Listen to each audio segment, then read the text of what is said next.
तो आज का विषय है जाप कैसे करें। श्री महाराज जी फरमाया करते थे स्वामी जी कि जब भी जप करना हो तो आप मुँह हाथ धोकर बैठ जाएं और सबसे पहले नमस्कार बोलकर करें, फिर नमस्कार सप्तक अवश्य पढ़ें। नमस्कार सप्तक है करता हूँ मैं वंदना वाला पेज, उसको पढ़कर उसमें 7 बार प्रणाम है ईश्वर को, तो वो पढ़कर फिर हम अपना जप शुरू करें।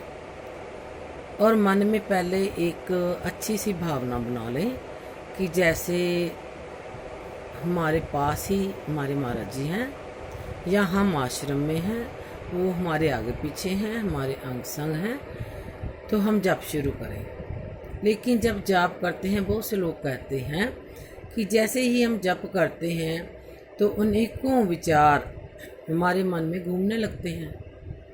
कई प्रकार के संकल्प, कई प्रकार की दुर्भावनाएं, व्यर्थ के संकल्प, दुर्विचार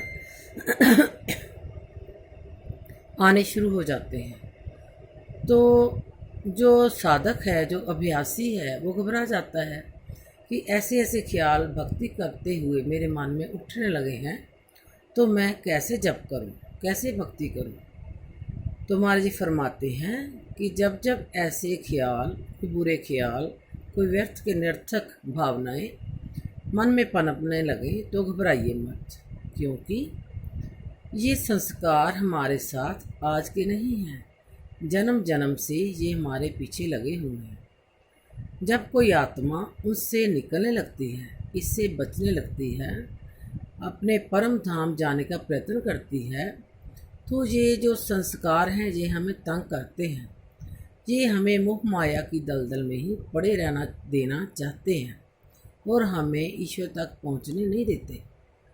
तो गुरुदेव फरमाते हैं कि हमें इनसे बचना है, इनका पल्ला नहीं पकड़ना। अगर ये आते हैं तो इनको आने दीजिए, युक्ति द्वारा किसी अच्छी वस्तु का ख्याल करके, अच्छी चीज़ का ख्याल करके, अच्छी भावना का ख्याल करके, गुरु चरणों में प्रार्थना करके उनसे बचकर अपना जप में लगे रहें। जप करते करते कई बार मनुष्य सोचता है मैं इतनी देर से जप कर रहा हूँ, इतनी देर से भक्ति कर रहा हूँ, मुझे तो कोई दर्शन कभी होते नहीं है, कभी ऐसी कृपा का अनुभव ही नहीं होता।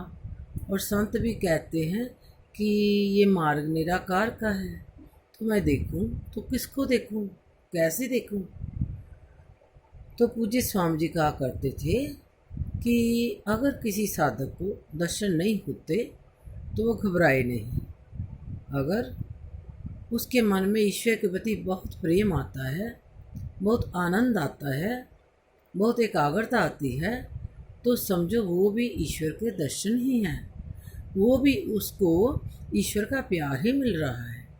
समझो ईश्वर उसके अंग संग है, क्योंकि भक्ति प्रकाश में भी लिखा है कि ईश्वर ज्ञान स्वरूप है, परमेश्वर आनंद स्वरूप है, शक्ति स्वरूप है, ज्योति स्वरूप है, कृपा स्वरूप है। तो इसलिए हमें जिस हाल में भी जैसा भी अनुभव हो, जैसी भी अनुभूति हो, हमें उसी में ही उस ईश्वर की परम कृपा मांगनी चाहिए। गुरु महाराज जी तो जहाँ तक कहते हैं, जैसे आप बटन दबाते हैं तो कोई बिजली का स्विच है, कोई फ़ैन है, कोई एसी है, सब चल पड़ते हैं। इसी प्रकार जैसे ही आप राम नाम उच्चारण करते हैं, उसी वक्त उस कृपा धाम से कृपा की धारा आनी शुरू हो जाती है। ये बातें वही समझ सकता है जो नाम की भक्ति करता है, लेकिन जो नाम लेकर हृदय के कोने में रख देता है, छुपा देता है, जपता नहीं है, तो सारी आयु और भक्ति में और कर्मकांड में पड़ा रहता है। उसको इस भक्ति की समझ आना मुश्किल है, इसका आनंद आना मुश्किल है। अभ्यासी को बहुत बार कई तरह के दौर से गुजरना पड़ता है, अपने मन और माया का संग्राम होता है और उसको उनसे संग्राम करना पड़ता है। मन कुछ कहता है, माया कुछ आड़े आती है, लेकिन जो आत्मा है वो भक्ति चाहती है। इसलिए जब अनन्य रूप से किसी और के ना होकर केवल हम अपने गुरु चरण के उपासक बनकर उनके दिए नाम मंत्र का अभ्यास करेंगे तो निश्चय ही धीरे धीरे हम अपने लक्ष्य तक पहुँचते जाएंगे और गुरु कृपा को पूर्ण रूप से प्राप्त करेंगे।